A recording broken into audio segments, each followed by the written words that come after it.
Hello, Changemaker.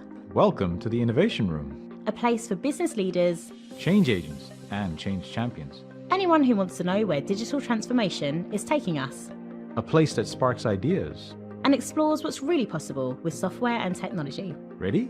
Let's see what's happening. Welcome back to the final episode of the Return on Change series, where we explored how to understand, measure, and influence the impact of the constant change that technology, especially AI, is bringing to our businesses and the world.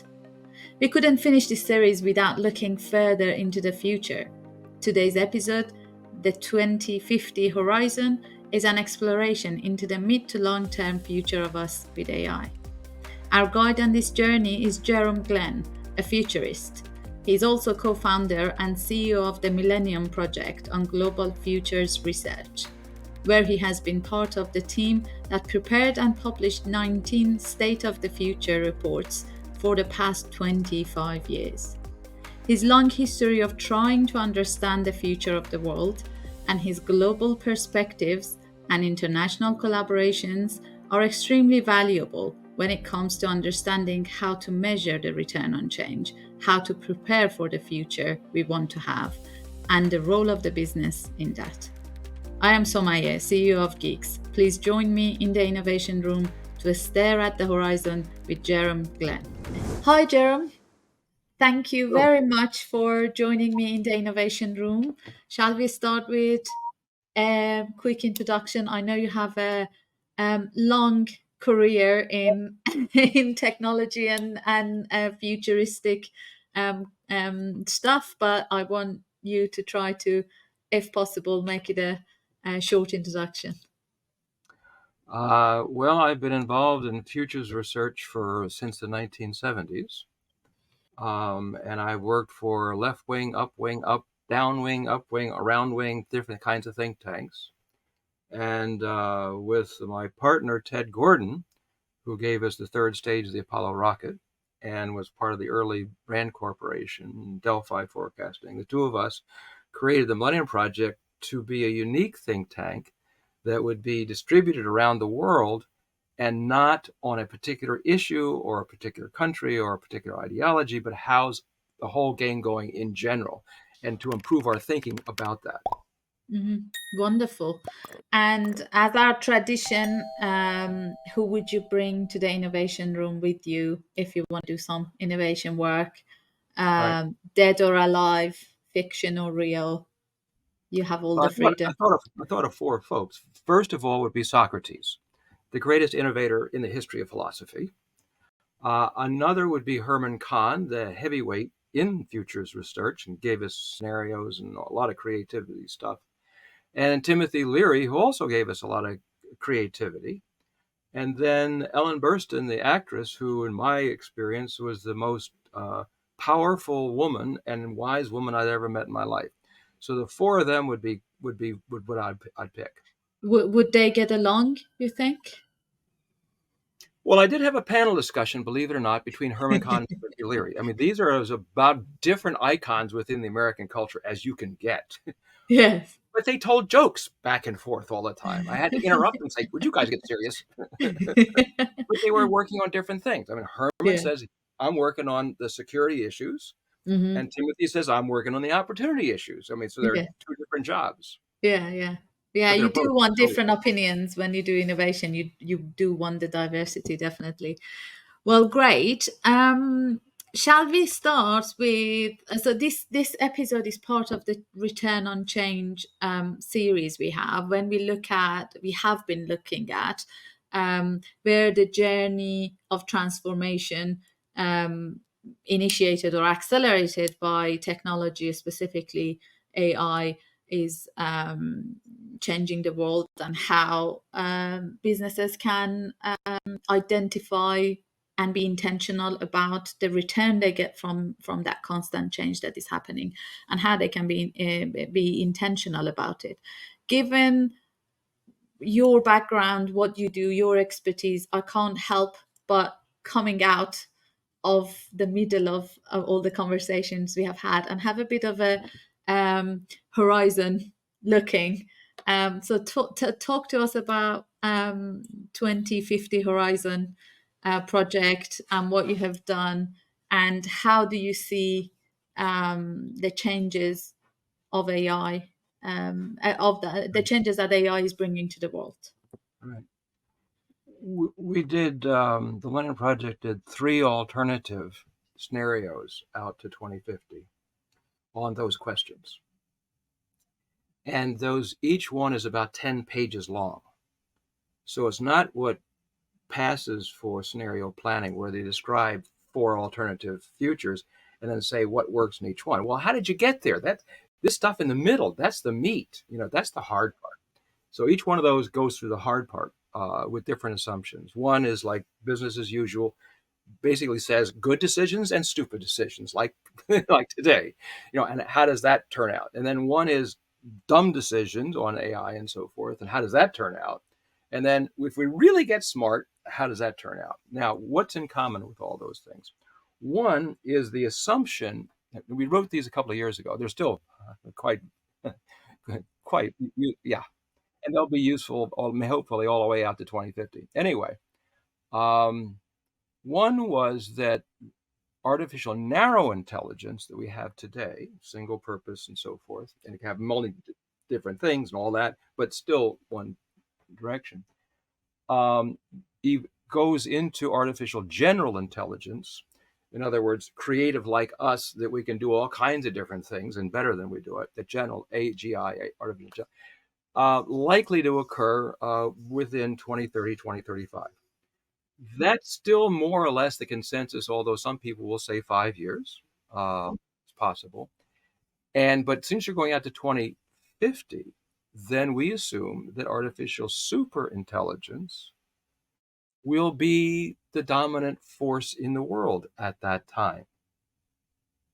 Now, what the heck is the difference between artificial general intelligence and super? To me, the basic difference is super AI is artificial general intelligence that has evolved to create its own goals, its own operations, independent of humans. We won't even be aware of it. And in the scenario, I say we'll know when it starts to happen, when things start to happen around the world and we can't figure out why. That's when you'll know superintelligence has begun. Now, many people have in science fiction have said, this is the end of end of the game. And some people, like your Mr. Hawking in UK and other places, others around the world, have said this could be the end of the deal.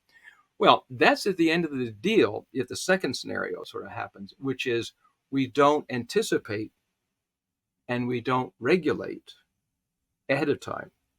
There is a big discussion around the world going on right now about regulation. European Union has got their rules. UK has got some rules. China has got some rules. But these are narrow intelligence rules, essentially. There's a little general in there, but it's essentially. Now, the thing is, regulating general intelligence, we have to panic now, because it's going to take a long time to figure it out. And you got to create a UN convention on this. What are the rules of the game? Then you got to create a UN agency to do it, and say, well, how can you have this stuff when you don't even have AGI yet? You don't even know what you're regulating, for God's sake. And the answer is you do both. You learn about and you have the regulation conversation at the same time. Why? Because if we don't get the initial conditions, guardrails, regulations right, and enforcement systems right, before AGI gets created, then it rapidly goes around the world, multiplies different countries. China's working on it, United States, you guys are working on it, 4 major companies in 6 major companies in China working on it, major ones in the United States. So there's not going to be one AGI. There's going to be a bunch. And if they start to come out and then form teams and alliances, what superintelligence goes beyond us, we will have not a wink and a prayer. So the best chance we have is the transition from narrow to general. Right now, we can start to put together those rules. So then as general, how general gets created is within those rules. Think of it, and I'll finish on this very quickly. Think of it like bringing up children. When your children get to be teenagers and adults, you have no control. You might think so, but they're doing stuff you don't know about. By definition, you don't know about. And so the only chance you have is how you bring them up. What are the guidelines? What are the rules? What are the values? What are the principles? And that's what we have to take as a strategic, serious issue, most important on the planet today, even more important than climate change, because climate change doesn't wipe us out for a while. But going to superintelligence could wipe us out before that. And that sense of deadly seriousness does not exist in the planet yet. So, couple of questions. One is a bit philosophical, and that is, if we have AGI or super intelligence, what does it even mean for us to regulate something that is more intelligent than us? Like, how do we even know if they don't exist now? Because I think, and that's my personal view, that we wouldn't know when it becomes to existence, because if it's more intelligent than us, we don't have the capacity to understand what it does, how it does, that kind of stuff. So how do we know even, when it comes to existence? We don't control gravity. That's sort of a given in the universe. We just inherited gravity, right? But when water comes down a mountain, we can have dams going in different ways, so we can control where that water goes, even though we don't control gravity. Right? So in the same sense, we can have some rules of the game. So how it gets created, it moves into these rules, and it's shaped by those rules and evolves beyond it, but within those rules. Now, so that's one answer. The second answer is we got to try.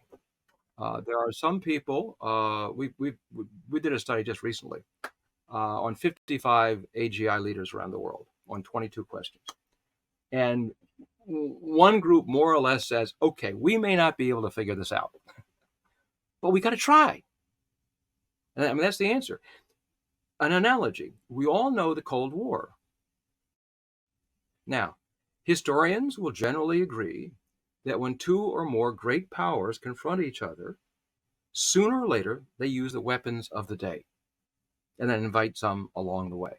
Now, that didn't happen. By that rule of thumb of history, we shouldn't be talking right now. We should have been killed by thermonuclear war between the USSR and the USA. Well, it didn't happen. We figured out how to manage it, even though we didn't understand everything that the intelligence agencies were doing and all kinds of other sort of attaché case. There's all kinds of complex stuff. We were not managed, but we managed it enough that we didn't have that event. Some people say, well, it's not yet. I mean, Pakistan, India. Yeah, but the big thing didn't happen. And don't lose the lesson there. We can deal with the impossible. The RAND Corporation was set up, first think tank, to figure out how to do this. And nobody knew how to do it. And that's why Herman Kahn invented stories. Well, write stories to figure out what you don't know. I mean, as you write a story, you go, I have no idea what that's the. So how do you know? How do you find out what you don't know that you should know, but you didn't even know you should know? That's the purpose of scenarios. And so it was thought in those days and generally agreed, because I would give talks. And I ask people, you think we're going to have World War III? Majority of the hands would go up. It's inevitable. It's inevitable. That was the belief. Well, it didn't happen. Something else may happen. But the same thing with AI. A lot of people throw up their hands and say impossible. And then some of us get to work. Very interestingly, going to the next question, which is, because I have biases, right? I'm a technologist. My job is to help society and the businesses to implement technology responsibly, safely, in the right way, to help them transition as technology advances. So I have no choice but to believe we can do good with technology, and then put my resources and all the energy into how can we act in a way that we can create positive change with technology. How can we learn lessons from the past engagements we have had with technology that didn't go so well, because we didn't think about, like, we didn't do scenarios, we didn't do, we weren't intentional, we didn't engage with the governments to do regulations at the right time.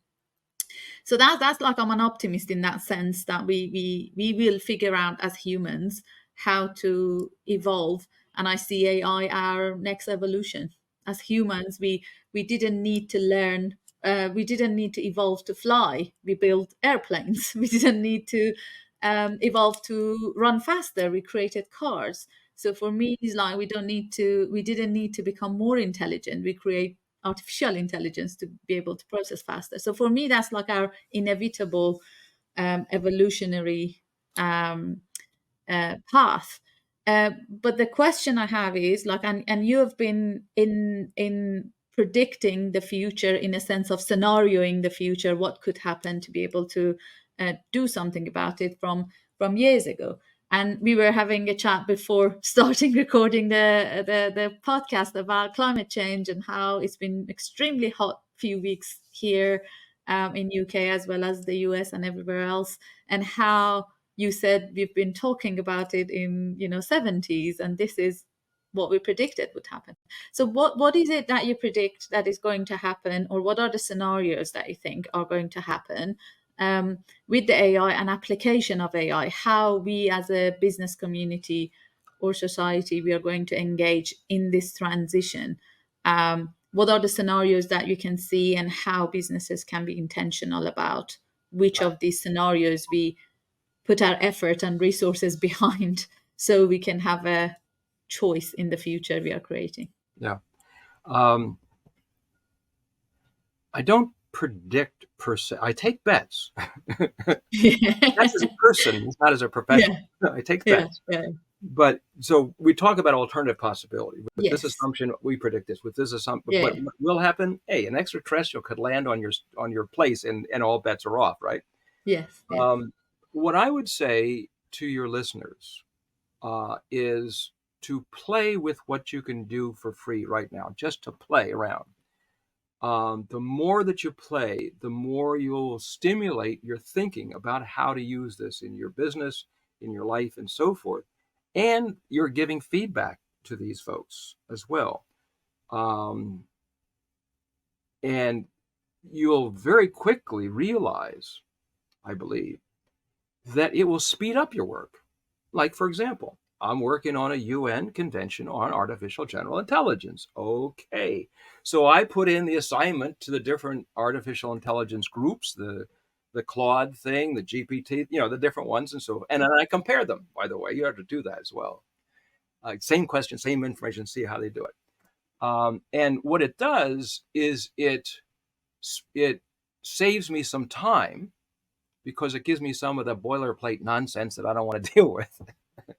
And so it truncates time. Now, you're still editing it. I'm not taking the stuff verbatim at all, because I'm still better than the AI so far. Anyway, so one, it saves time. The second one, it can sometimes do stuff better. Like, for example, last night I took some of my global challenges and I put them in the text to video stuff. They came up with some darn nice images and darn nice stuff that I didn't have. Some was sort of stupid. It didn't match, of course. But that's where you edit it. It's your assistant. It's not your boss. All right? It's your boss if you allow it to be. I mean, if you have a human relationship between two people and you don't say squat, you obviously have turned the other one into your boss, but you participate with this stuff and you grow together. I wrote a book about this over 30 years ago called Future Mind. I understand you can still get it, but anyway, it's an old book, it's an old future stuff. And in there, I said, if you can't beat them, join them. Elon Musk is working on one version of that. Other people are working on contact lenses on that. There's going to be a lot of different approaches, but the idea is for us to evolve together. And how we begin that evolution in businesses today is just play with it. Ask, what's the truth of the universe? See what it says. It says, what's the difference between Socrates and Aristotle? Oh, that's cool. No one's going to ask that, but anyway. Play with it. Just play with it and play with it. It's just like in the early days of the internet. I remember people saying, oh, I guess I'll do a search on that tomorrow. Why tomorrow? Right now. I mean, we didn't have that. We have a sense we will find out later. But like now, I have interns who, as I am talking, are double checking what I'm saying on their phone with the internet searching. I love it, because then they find out I actually know what I'm talking about. But this is great. So you're constantly, they constantly playing with it, and playing with it, and playing with it, and playing with it. So it becomes natural, and you have a relationship with it that evolves together. So the key thing is it can give you some ideas you didn't have, and all businesses need ideas, right? It might find you markets you didn't know about before, and you can keep asking it, like, okay, give me more detail, because it might say, well, you got a great market in Singapore. Well, fine, who, what, you can't get telephone numbers because they're trying to keep some privacy. But in other words, keep going back and forth and back and forth and back and forth and play with it. So it saves you some time. It can give you some better quality stuff that you didn't have, and it can find markets that you didn't know about. So it's just your assistant. It's your assistant. Now that's where we are now. That's where we're assistant. It's your executive assistant. The general, and then you can be a duplicate you. You create your AI avatar. So you go to sleep, and it's running around the internet coming up with all kinds of smart contracts for you to approve or not to approve the next day. So it can be actually like a serious executive assistant, but you still have veto power on any of that sort of stuff. And so the more we as a species train these AIs to work with us in a good way, just like your children, if you do little things together with your children, the more you do together as you grow up, then as you lose control, they're not after you. They're still friendly. Well, you hope so. What is the timeline you're in these scenarios? Like, what are the timelines? Because you mentioned Yeah. what 2030, 2035 for AGI. What does that mean for the business It'll world? probably be faster. It'll Hmm. probably, because the consensus on this used to be like 50 years. Yeah, Then it was 30. Now we got some people down to like 5 years, and I even yeah, saw somebody saying a year and a half. But then yeah, they fudge on the definition. They have yeah, different definitions. You fudge on the definition, you can say it's earlier. yeah. But yes, probably before 35, I would What suspect. does it feel for the businesses when it happens, or as the AI becomes more? Think about if we don't even get to AGI by then, but we would have a lot more advanced narrow AIs. Yeah, right, But by 2030, what does it feel for businesses by then? How do they businesses know right. that Well, it is getting more and more advanced? uh, analogies about the future are not always perfect, but it's one of the few tools we have. Um, think about if you could imagine or talk to somebody who's had businesses before the internet. Now you can't imagine doing a business without the internet. I mean, so that's a gigantic difference of how to do business. Right? So it's that kind of jump, if not more, with AI. Now, just as I said on the internet, the more you play, you got used to doing quicker responses rather than waiting a day or two to do it. The same thing with this one. And there's tons of business meetings on this sort of stuff now. So, have your staff or yourself engage with it as much as you possibly can. Make your mistakes now, and it doesn't matter so much. Um, but imagine that, just as we've said, we've gone from bricks and mortars to web pages, websites. Or So just mobile phones. When I give examples to the clients I work with, I talk about mobile phones, and I say, like, imagine when there wasn't, like, the day that we didn't have mobile phones, and we were, if you wanted to go somewhere, it was printed maps, and you would do your direction and right, whatever. And then, like, now, can you imagine not having your Google map or Waze or whatever you're using to go somewhere you don't know? Like, you can't, like, we are already augmented with our mobile phones, so it's an extension of our intelligence and how we live. The difference is that took us probably 15 years to get to, like 10 years to get to this place that we are inseparable from our mobiles. And not in a bad way, in a very capable way. Like, without our mobile, like, getting lost it doesn't have any meaning anymore. Nobody gets right, lost. Why would you get lost? Like, right, if you have your right. mobile on you, you never get lost. So those kind of changes took about like 10 years. And it's because we needed the infrastructure, we needed to have mobiles to become in a developed in a with a price that is affordable enough, so everybody has that kind of stuff. The difference here is it took us about like a few weeks for the whole world to have access to ChatGPT when it came out, and everybody who has access to internet has access to that, and then it's in everybody's hands. And so much can happen and has happened in the past, so it has become very hard to even keep up with what is going to happen. So that's kind of a change that the businesses are going to feel. And my fear is they would wake up and realize they have lost the whole market share because somebody who's using AI is delivering such a service that it doesn't even make sense for their business to exist anymore. That's right. Am I, from your views, am I being too dramatic Yeah, about it? I don't mean to be self-serving to the futurist profession, but it's more important to anticipate when you have rapid change than when you don't have change. You don't have to anticipate. You have a cyclic, and there's nothing new under the sun because there is nothing new under the sun. But when there is nothing new under the sun, then you got to anticipate more. Anticipation is one of the elements when businesses used to be taught. Foresight was an element of management, right? So now we've got all kinds of systems of foresight and futures research and activities. You should, if you're a big company, you can dedicate, a person or a group to do that. If you're a smaller business, you got to create your own early warning system, your own alert system. Like, for example, you should know what are the most important sources of information for your business. And then do you do a Google alert to get that information every day? Do you sign up for their newsletter? What do you do? You should have your own alert system on your cell phone, laptop, business. So all the time is saying, oh, think about that. Oh, think about that. So that you get the idea of anticipation as a normal way of doing business. Now, aside from that, let me jump ahead a little bit. Your competitive advantage, ultimately, is yourself. I cannot be as good at you as you are yourself. And I'm sure you have interviewed a lot of business people who say, what's the key to your success? And they say, I followed my passion, right? Well, most people are too insecure to do that.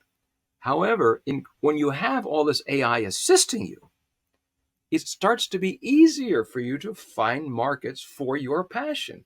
Let's say you like to scratch your nose. Okay.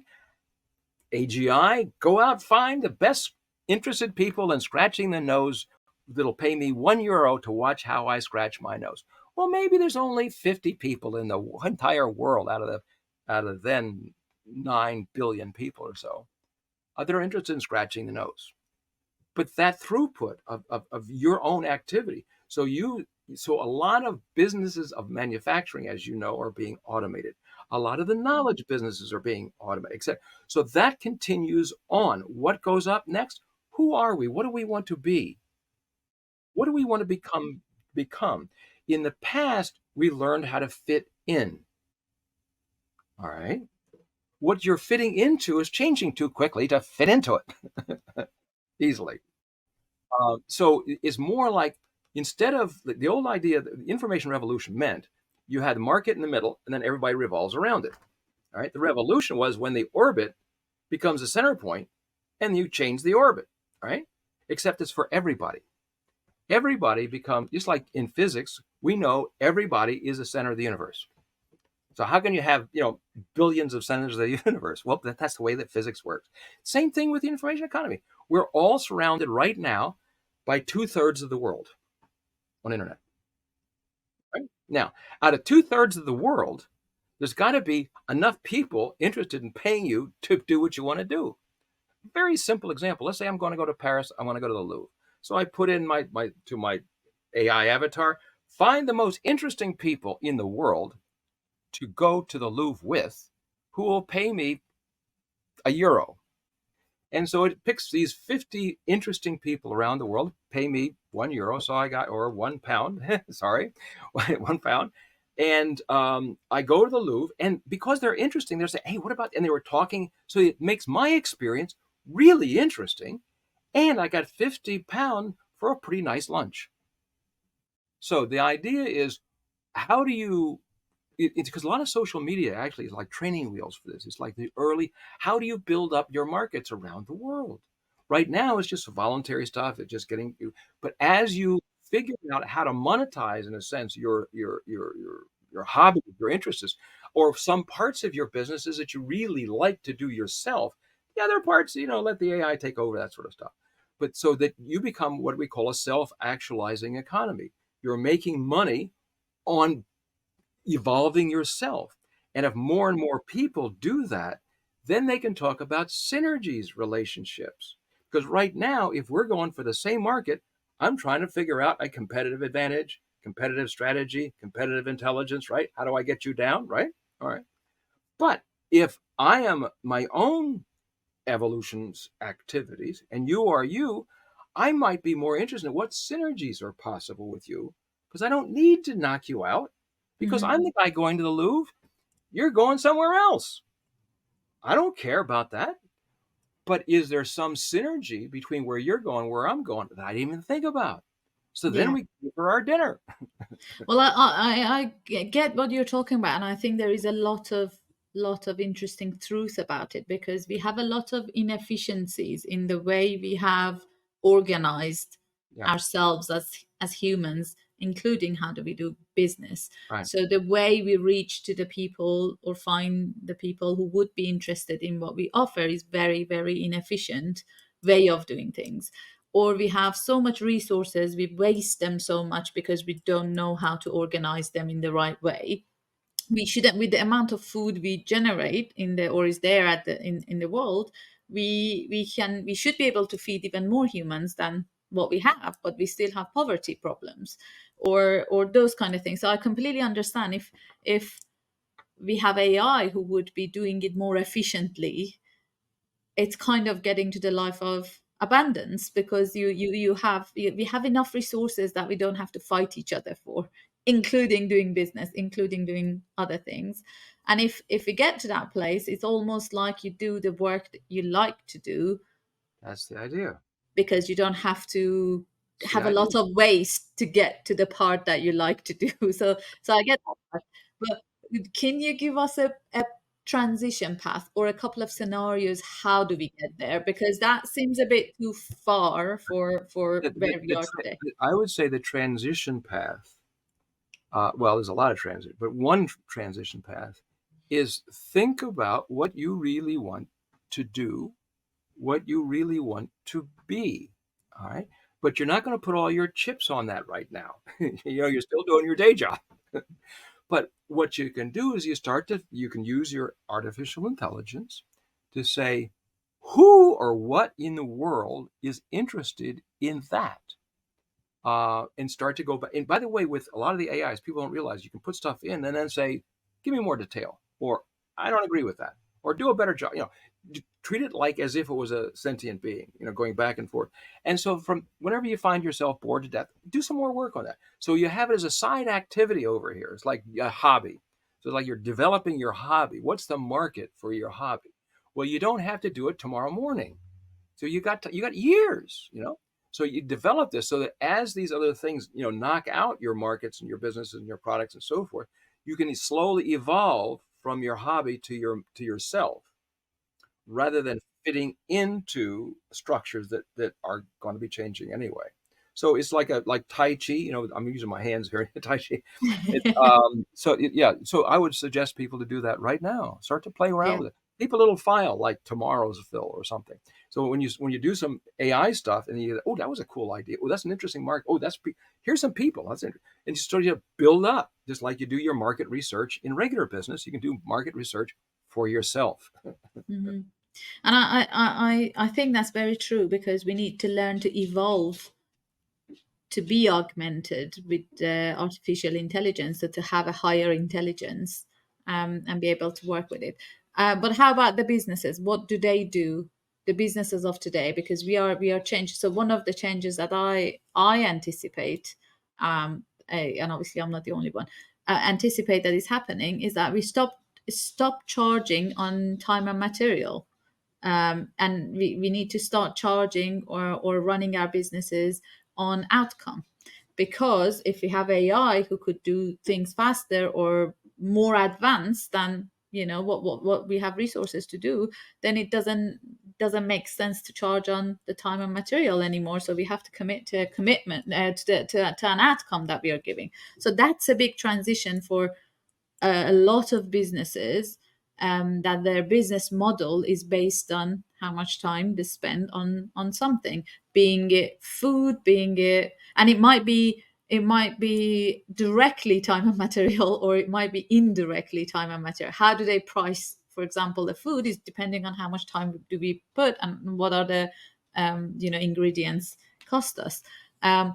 So that's a big change. As humans, we are not very much used to being able to price our work based on the outcome we give, rather than the time. The economy that we have developed is very much based on working certain hours, certain days, and getting paid for or charged for those hours. That's one of the biggest changes that I think we need to get used And I to think people understand creating. that one. I mean, that's not hard for people to understand. I think that one of the things I'd like to see in business schools begin to teach is, yes, you do competitive intelligence, competitive and all, yes, but then in parallel, what is synergetic intelligence? What does that mean? What is synergetic advantage and with whom? What is my synergetic strategy? And so forth. And you still have this, I mean, because all these things are in transition, so you're not there yet. But begin to learn this stuff, because the more people, things, and software you have synergies with, the more stable your income is. It's a different way of thinking, isn't it? It's a Oh yes, different way of what have we're doing been some. trained on as Oh, human. we're trying Uh, this actually with some countries. Imagine yeah. India. What's your synergetic relationship with Pakistan? Huh? They've never. I mean, we're doing this with South Asia. There's like 8 or 9 countries, or having them work for figuring out. They can't. So far, they can't do it. I mean, they're doing stuff, but it's like they've never Yeah, thought about it's a very different, which is interesting. I wanted to ask you, because of the work you do is across different countries and different nations. it. Yeah. Do you feel a difference between different nations' attitude and Oh, sure. and their engagement with technology and Oh, AI and the future? oh, Can you absolutely. give us Yeah. examples? I would say that South Korea is one of the most future happy, future crazy countries on the planet. I mean, you ask them to imagine some alternative futures, they have no problem at all. I mean, they be crazy stuff, but nevertheless, they have no problem. You've also got places like the United Arab Emirates, where they're saying, whatever it is, we want to do the next thing, you know? So you have, whereas you get places like, let's say, consider Silicon Valley. I like to think of Silicon Valley as like the Autobahn for the brain. There's no speed limit for the brain. The faster you go, everybody's happy. But you go to Washington D.C., where I am, don't be, don't be too far out. You got to be careful. It's all this sort of stuff. I mean, Timothy Leary made the comment they should give you a hazardous duty pay for your brain in Washington. It slows you down. So so yes, there's completely different pockets around the world. But these things can change. If you take a look at the Korean War, you may remember there's a popular television series called MASH. And you saw what the South Koreans were like. They had mud huts. They're subsistence farmers. And now, the quote greatest economic miracle in history was in South Korea. By the way, it had to do with the futurists. By the way, Herman Kahn used to hang out with this guy. Funny side story, just real quick. The head of the South Korea at the time, Park Chung-hee, was a dictator, and he was a tough one. Now, some people who don't like him don't want to be reminded that he did an economic miracle. The people who do like him don't want to be reminded that an American had anything to do with it. But he just hung out with Herman, and they just talked and talked and talked. He'd visit every few months and just talk. So the guy got it in his soul, not just a briefing that you get quickly. But yeah, completely different attitudes. You have many people in the world, still probably the majority, that figure that the future is in God's hands. So who are you to be looking at the future? Don't you mind about the future? Don't think about today instead. There's even a rock and roll music on that stuff, right? So there's a lot of people still who figure that the answer is to figure out God's plan, not to make your own. So the idea of creative thought is still a minority field, but it's growing. It's growing. It's growing. And what do you think is the role of, and that's, I might be opening a Pandora box here, but a few weeks ago, I did a podcast. I was a guest on a podcast talking about future of government with AI. And and it was interesting to talk about that. What do you think is the role of the governments of today?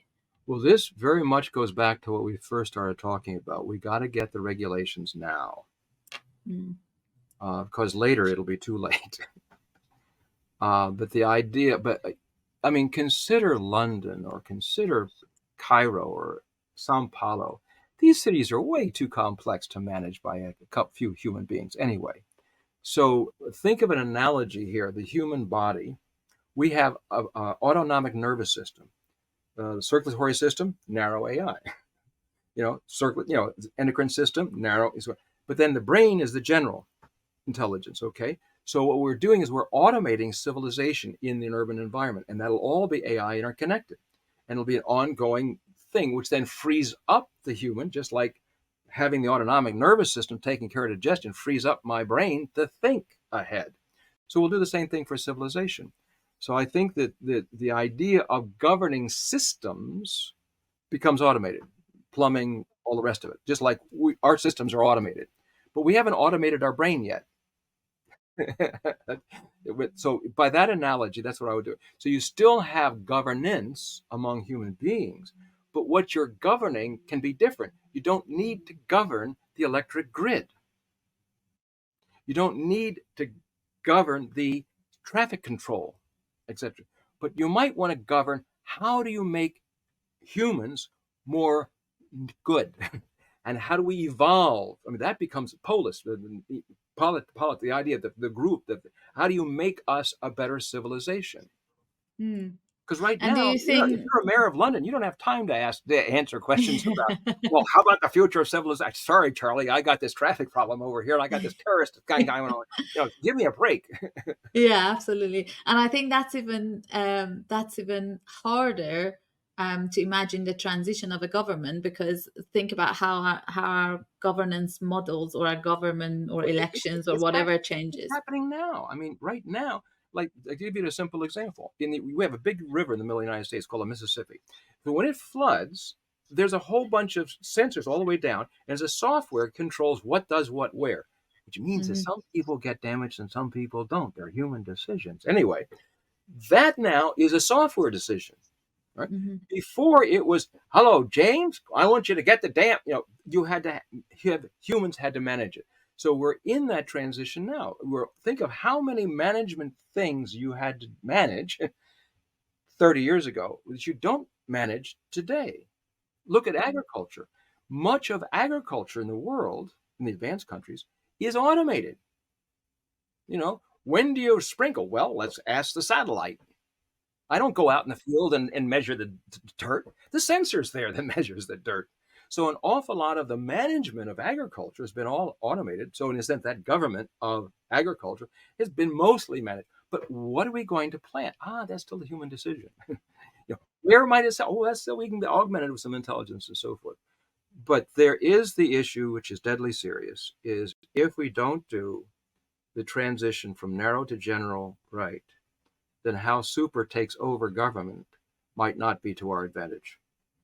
And that's deadly serious.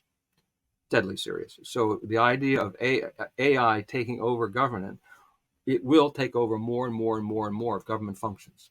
I mean, that's inevitable. The question is, what's not inevitable is how is it going to do that? That's what we got to deal with now. And when you talk about we, who exactly are you talking about? Humans. Because you and I can talk about this, but who's gonna? Well, okay. Well, on the 20th of this month, there's going to be a little meeting at the UN on AI governance. And I will go up there, and they've also asked for some papers. Matter of fact, Yes. if your audience goes fast, they can they can put their 2 cents in. If they go to the UN, oh boy, they're going to shoot me for this. Anyway, you go to the UN, it's a democracy. If you go to UN Technology Envoy, Technology Envoy, enter, you'll see in there a bunch of stuff. And one of the stuff is an invitation to write paper about how we should do governance. What do we do? And they're going to look at all this sort of stuff. So it's in process now. And you have in the United States, the Microsoft, OpenAI, Anthropic, Google formed what's called Frontier something or other, and they're putting together what they think ought to be the rules, all that sort of stuff now. And then they're going to feed that to the U.S. government, but also to others. And some of these people will probably be at the New York meeting this month. The Secretary General is putting together a team to work on this. There was this UN Security Council had a meeting on that. They mostly looked at narrow, but some did talk about the future stuff. So I am actually, I want your audience to know, I'm actually impressed. Mm-hmm. And we have the what is it? The UK AI Summit happening in the autumn, which I'm impressed that we managed to get everybody to agree to. Because in the early days of the internet, we didn't do any. I was involved. Yeah. Some of these people may not know, but packet switching. You make a packet and you switch it to a style. That's what makes internet cheap. I was getting that into dictators in other countries around the third world countries. But at the time, if we felt like we had a magic wand connecting all the computers, this was great. We didn't think about silo reinforcement, narrow-mindedness. I mean, there's all kinds of stuff we didn't think about. There was almost no technology assessment at all. Yeah, absolutely. As a matter of fact, I went to countries and said, well, this will never be here. We're never going to use this. That's for you rich cats. Yeah, absolutely. But humanity has matured because now it is not just simply, I'll take it. Mm-hmm. It's how am I going to take it? Wonderful. Very interesting conversations, Jerome, and your experience and specifically the international view you have on these things are fascinating. So I can't. It's hard to stop the podcast, but we have to stop somewhere, right? So what is your last word of advice for the business community in terms of AI and engagement and thinking about the return on the change that is the constant? Well, I would recommend, this sounds self-serving, but it's the best piece of advice I got. That's why I do it. If you go to our website and you spell millennium with 2 L's and 2 N's, just like the English, not the French way. So go to millennium-project.org. And then on there, you can see the work technology stuff. Get a hold of those scenarios, read them, and then think, so what for my business? So what for my life? So what for my children? As you read through it, I think that would be the most useful piece of advice I can give you. Because there's a lot of thinking has gone into this sort of stuff that can save you some time in working it through. Wonderful. Thank you so much. And thank you for taking part in the Innovation Room. Thank you. Good questions. I enjoyed the conversation. Me too. Thanks for joining us in the Innovation Room. We hope it sparks some ideas. Want to learn more about what we do? Maybe you could even be our next guest. And spark some ideas yourself. Find us at Geeks Limited. And join us again soon. Because real change never stops.